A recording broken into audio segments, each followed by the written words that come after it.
एक गांव था जिसका नाम था काली धारा। दिन में सब नॉर्मल था, लेकिन रात होते ही सब लोग डर के मारे अपने घर में छुप जाते, क्योंकि रात होते ही वहां आती थी एक डरावनी आत्मा जो एक सफेद घोड़े पर बैठी होती थी, लेकिन उसका सिर नहीं होता। लोग कहते थे वह रात को खिड़की के पास आकर धीरे से बोलती है, आओ बाबू यहाँ आओ, और जो भी उसकी आवाज सुनता वह बिना सोचे समझे बाहर निकल जाता और फिर हमेशा के लिए गायब हो जाता। और फिर सुबह उस आदमी का कंकाल नदी के पास मिलता। ऐसा लगता था जैसे किसी ने उसे कच्चा खा लिया हो। लोग इस सब से बहुत डरते थे। उसी गांव के एक कोने में रहते थे हरीश कुमार, गांव के सबसे महान और इज्जतदार आदमी। हरीश कुमार खेतों में काम करते थे और उसी से कुछ पैसे कमाकर अपने बेटे की कॉलेज की फीस भरते थे। उनका बेटा रवि गांव से बहुत दूर एक शहर के महंगे कॉलेज में पढ़ता था। हरीश कुमार उससे हर महीने मिलने जाते। वह अपने बेटे को हमेशा कहते, बेटा कभी कभी घर भी आ जाया कर, तेरी माँ तेरा इंतजार कर रही है। रवि हमेशा कहता, पापा बस एग्जाम खत्म हो जाने दो, मैं जरूर आऊंगा। हरीश कुमार मुस्कुराते और घर लौट जाते। धीरे धीरे वक्त बीता और रवि के एग्जाम खत्म हो गए। बहुत सालों बाद रवि ने घर जाने का फैसला किया। वह अपने पुराने गांव पहुंचा, अपने पुराने दोस्तों से मिला, फिर अपनी प्यारी माँ से भी मिल लिया। घर के सारे लोग बड़े खुश थे। हरीश कुमार भी मुस्कुरा रहे थे, लेकिन जल्दी ही कुछ बुरा होने वाला था। शाम को रवि गांव में घूम रहा था, तभी उसने गांव के सभी लोगों को भागते हुए देखा। रवि थोड़ा चौंका और एक आदमी से पूछा, भैया आप लोग क्यों भाग रहे हो? उस आदमी ने उससे सब बताया, लेकिन रवि ने उस आदमी पर यकीन नहीं किया। रात को उसके पिता ने भी उसे मना किया, बेटा रवि कुछ भी हो जाए खिड़की मत खोलना और किसी की आवाज आए तो बाहर मत जाना। रवि ने उनकी बात को इग्नोर कर दिया। रात के 12 बजे तभी रवि को उस घोड़े की आवाज सुनाई दी। वह धीरे से खिड़की के पास गया और बाहर देखा एक सफेद घोड़ा खड़ा था और उस पर बिना सिर का एक आदमी सवार था। उस आदमी ने आवाज लगाई, बाबू रवि यहाँ आओ। आवाज इतनी मीठी थी कि रवि खुद को रोक नहीं पाया। उसने दरवाजा खोला और बाहर चला गया। वह बिना सिर का आदमी घोड़े से नीचे उतरा। रवि का चेहरा सफेद पड़ गया। पहली बार उसने किसी को बिना सिर के देखा था। अचानक वह आदमी जोर जोर से हंसने लगा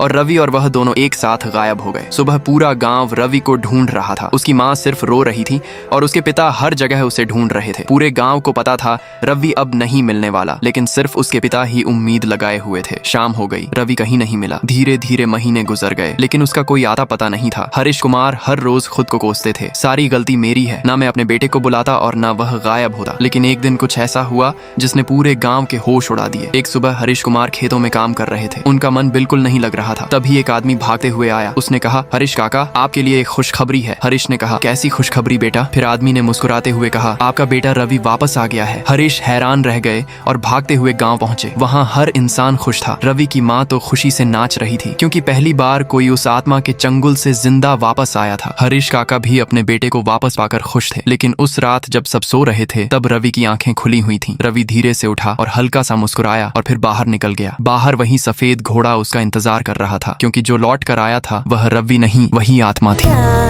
मुस्कान झूठी है।